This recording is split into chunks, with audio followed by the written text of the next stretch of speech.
انہوں نے کہا کہ یہ ایک پیٹرن ہے، صحافیوں کے بارے میں پروپیگنڈا، ان کی کردار کشی اور انہیں دبانے کی کوشش ایک عرصے سے جاری ہے۔ جب سرکاری بیانات اور بعض عدالتی کارروائیوں کے ذریعے صحافیوں کو بدنام کیا جاتا ہے تو آزادی صحافت کمزور ہوتی ہے۔ آج پریس کلب پر جو ہوا وہ ایک وارننگ ہے کہ اگر اس قوم نے اپنی صحافتی آزادی کو مضبوطی سے پکڑے نہ رکھا تو آنے والا وقت سنسان ہو سکتا ہے، اور پھر وہ لمحہ جب کئی صحافتی تنظیموں کے رہنماؤں نے پریس کانفرنس بلائی، الفاظ سخت تھے، درد گہرا تھا۔ کہا گیا کہ اس انجام کا ایک وسیع اثر ہوگا، اس کا دائرہ صرف دارالحکومت تک محدود نہیں رہے گا۔ صدر صحافتی یونین نے تاریخی پس منظر پیش کرتے ہوئے کہا کہ ایسے واقعات ماضی میں بھی کم دیکھے گئے، حتیٰ کہ وہ دور جب مارشل لا یا ایمرجنسی نافذ تھی، مگر آج جو ہوا اس کو بدترین قرار دیا گیا۔ یہ بیان خالی جذباتیت نہیں، یہ ایک وارننگ ہے، ایک مطالبہ ہے کہ مستقبل میں ایسے اقدامات کا راستہ روکا جائے۔ ناظرین، سوالات سخت ہیں اور جواب بھی چاہیے۔ کیا ریاست اپنی طاقت استعمال کرتے ہوئے بھی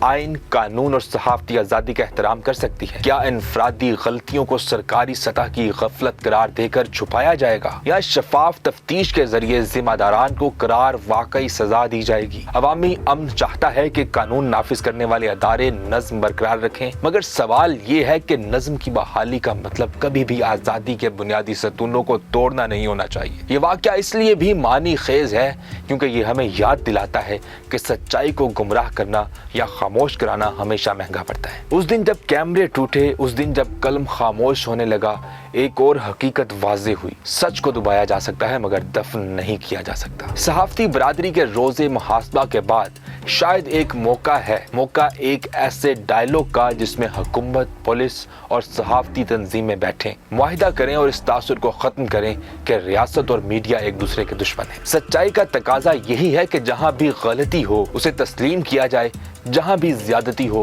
اس کا ازالہ ہو، اور جہاں بھی نظام میں خلا ہو اسے دور کیا جائے۔ اور آخر میں ناظرین، ایک سادہ مگر اہم سوچ: آزادی اظہار اور صحافتی حفاظت صرف صحافیوں کا مسئلہ نہیں، یہ پوری قوم کا اثاثہ ہے۔